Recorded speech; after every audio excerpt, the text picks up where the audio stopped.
राहुल और मनीषा शादी के बाद अपना गृहस्थ जीवन शुरू करने के लिए एक नए शहर देहरादून जाते हैं। लेकिन शादी में इतना खर्च होने के बाद अब उनका बजट थोड़ा कम हो गया था, इसीलिए उनके पास कोई सस्ता घर किराए पर लेने के अलावा और कोई चारा नहीं होता। जिस रात वो होटल में रुकते हैं उसी रात एक लड़का वहां से कहीं जा रहा होता है। आज मौसम कितना सुहाना है, एक काम करता हूँ, ईयरफोन लगा लेता हूँ, मजा आएगा। तभी उसका पैर एक पत्थर से टकरा जाता है। ओह, आज तो गिरने से बच गया।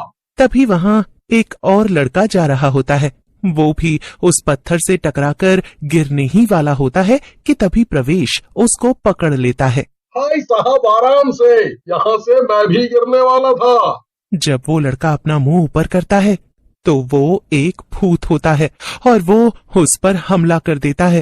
मनीषा, तुमने सुना क्या? कोई तो चिल्लाया। होगा कोई, सो जाओ, कल घर देखने जाना है। मनीषा, बस कुछ दिन किसी भी सस्ते घर में रह ले क्या? उसके बाद जब सैलरी आएगी तो किसी ढंग की जगह शिफ्ट कर लेंगे। हाँ, एक आध महीने में क्या ही हो जाएगा, तब तक कुछ पैसे भी बच जाएंगे। अगली सुबह राहुल और मनीषा अपना किराए का घर ढूंढने निकल पड़ते हैं। तभी उन्हें एक आदमी दिखाई देता है जिसका नाम भूषण होता है।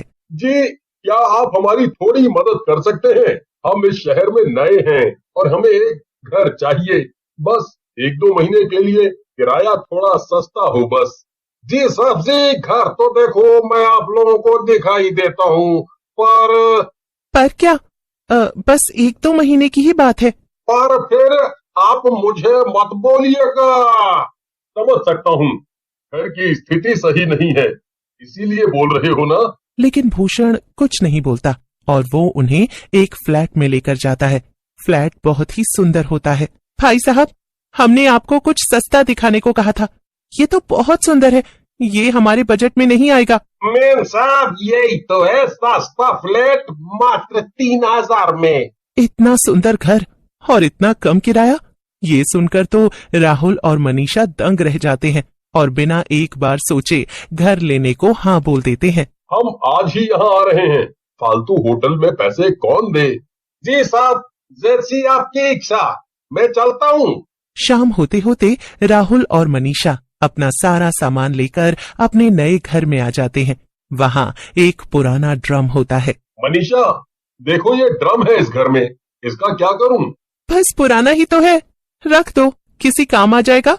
राहुल उस ड्रम को अलमारी में रख देता है और फिर वो दोनों सारा काम करके सोने चल देते हैं। तभी रात में अचानक ही अलमारी का दरवाजा खुल जाता है। ये अलमारी कैसे खुली मनीषा? पता नहीं, तुम्हें क्या लगता है इतने सस्ते में हमें बिल्कुल अच्छा घर मिलेगा? ये अलमारी खराब होगी इसीलिए खुल जा रही है, चुपचाप सो जाओ। तभी अचानक राहुल के सामने एक बहुत भयानक भूत आकर खड़ा हो जाता है। मनीषा भी घबराकर उठ जाती है और देखने लगती है, लेकिन उसको कोई दिखाई नहीं देता। आज तुम्हें हो क्या गया है राहुल? सुबह से कुछ न कुछ बोले जा रहे हो। मुझे बहुत नींद आ रही है और मैं सो रही हूँ। एकदम से राहुल की आंखें लाल हो जाती हैं और राहुल, दूर रहो मुझसे, तुम मेरे पास मत आना, मेरी भूल थी जो मैंने तुमसे शादी की और यहाँ इतनी दूर चली आई। इतना बोलते बोलते मनीषा एकदम से बहुत जोर जोर से हंसने लग जाती है।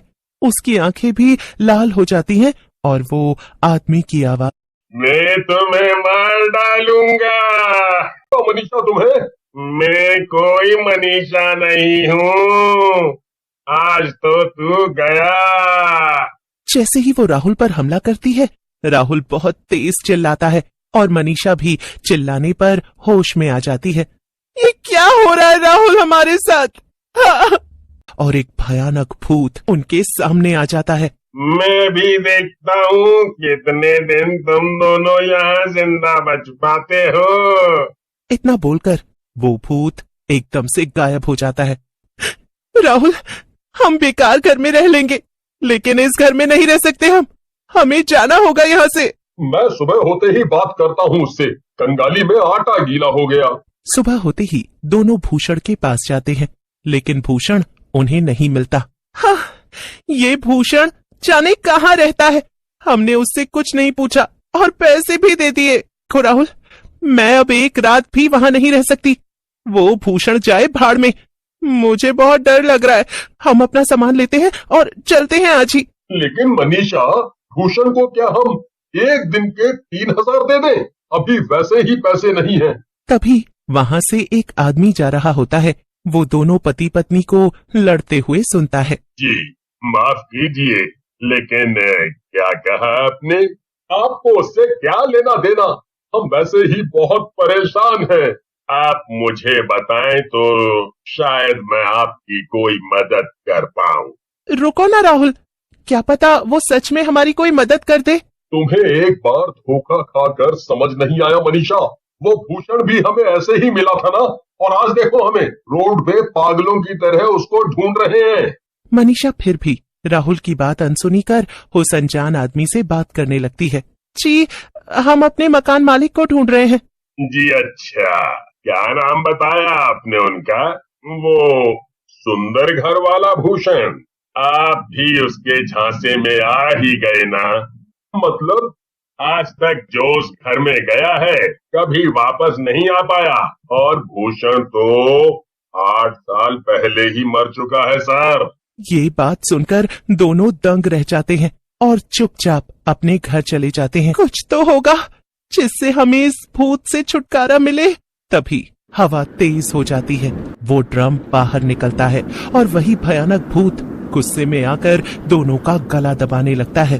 वो दोनों को हवा में उठाकर अलग अलग तरफ फेंक देता है, जिसमें से राहुल नीचे एक कोने में गिरता है और मनीषा उसी ड्रम के ऊपर।